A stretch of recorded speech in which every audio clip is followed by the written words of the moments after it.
اللہ اپنی scheme, planning اور ترتیب میں مداخلت پسند نہیں کرتا۔ وہ اپنے ٹارگٹ تک بڑے لطیف اور غیر محسوس طریقے سے پہنچ جاتا ہے۔ اس کی بہترین مثال قرآن کریم کی سورہ نمبر 12 سورہ یوسف قصہ یوسف سے لی جا سکتی ہے۔ سب سے پہلے یوسف علیہ السلام کو بادشاہی کا خواب دکھایا، باپ کو بیٹے کے ذریعے آگاہ کیا۔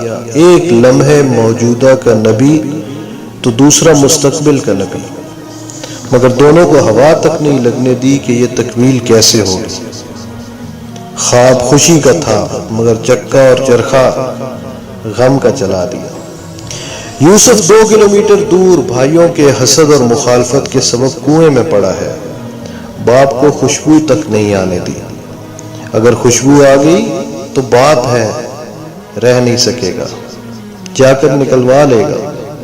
جبکہ دوسری طرف بادشاہی کے لیے سفر اسی کنویں سے شروع کرنا لکھا گیا تھا۔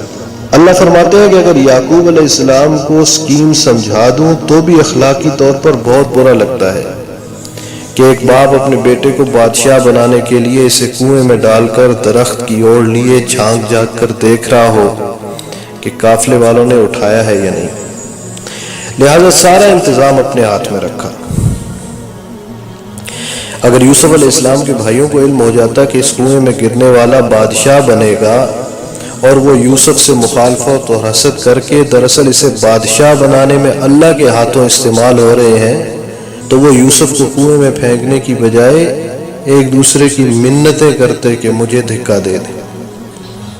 یوسف عزیز مصر کے گھر گئے تو نعمتوں بھرے مول سے اٹھا کر جیل میں ڈال دیا اور فرمایا فَإِنَّ مَعَ الْعُسْرِ يُسْرًا، یقیناً مشکل کے ساتھ آسانی۔ جیل کے ساتھیوں کو تعبیر بتائی تو بچ جانے والے سے کہا کہ میرے معاملات کا ذکر بادشاہ کے دربار میں کرنا، مگر مناسب وقت تک یوسف کو جیل میں رکھنے کی اسکیم کے تحت شیطان نے اسے حضرت یوسف کا ذکر بادشاہ سے کرنا بھلا دیا۔ یوں شیطان بھی اللہ کی اسکیم کو نہ سمجھ سکا اور بطور ٹول استعمال ہو گیا۔ اگر بادشاہ کے ہاں یوسف علیہ السلام کا ذکر ہو جاتا تو آپ سوالی ہوتے، اور رب کو یہ پسند نہیں تھا۔ اللہ کی اسکیم میں بادشاہ کو سوالی بن کر آنا تھا، پھر بادشاہ کو خواب دکھا کر سوالی بنایا، اور یوسف علیہ السلام کی تعبیر نے ان کی عقل و دانش کا سکہ جما دیا۔ بادشاہ نے بلایا تو فرمایا کہ میں NRO یعنی پچھلے معاملات کا انصاف پر مبنی فیصلہ کیے بغیر ان پر مٹی ڈال دی جائے یا عشائی معافی جیسے حکم کے تحت باہر نہیں ہوں گا جب تک عورتوں والے کیس میں میری بے گناہی ثابت نہ ہو جائے۔ عورتیں بلوائی گئی، سب نے یوسف علیہ السلام کی پاک دامنی کی گواہی دی، حتیٰ کہ مدعیہ زلیخا نے بھی جھوٹ کا اعتراف کر کے کہہ دیا میں اپنے نفس کے بہکاوے میں آ گئی تھی، جبکہ یوسف کو صادقین میں سے پایا۔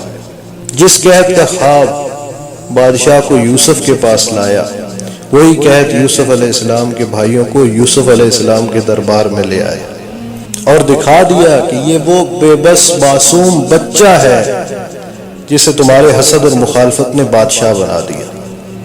یوسف علیہ السلام نے فرمایا پہلے بھی تم میرا کرتا لے کر گئے تھے جس نے میرے باپ کی بینائی کو چھین لیا، کیونکہ وہ اسی کرتے کو دیکھ کر اور سونگ کر کریا کیا کرتے تھے۔ اب یہی کرتا کھوئی ہوئی بینائی واپس لے آئے گا۔ اب یوسف نہیں، یوسف کا کرتا مصر سے چلا ہے تو کنعان کے صحرا مہک اٹھے ہیں، یعقوب علیہ السلام چیخ پڑے ہیں، مجھے یوسف کی خوشبو آ رہی ہے۔ جب رب نہیں چاہتا تو 2 کلومیٹر دور کنویں سے بھی خبر نہیں آنے دی، اور جب سوئچ آن کیا تو مصر سے کنعان تک خوشبو سفر کر گئی۔ اللہ جو چاہتا ہے وہ کر کے ہی رہتا ہے، مگر لوگوں کی اکثریت یہ بات نہیں جانتی۔ ہمیں یاد رکھنا ہوگا کہ ہمارے عزیز و اقارب، شریکوں، دشمنوں کی چالیں اور حسد شاید ہمارے بارے میں اللہ کی خیر کی اسکیم کو ہی کامیاب بنانے کی کوئی خدائی چال ہو۔ انہیں وہ سب کچھ کرنے دیں جو وہ کرتے ہیں یا کرنے کا ارادہ رکھتے ہیں، بس اللہ پاک سے خیر مانگے، کیونکہ اس سے بڑا پلاننگ کرنے والا، رزاق اور شہرک سے قریب کوئی دوسرا نہیں ہے۔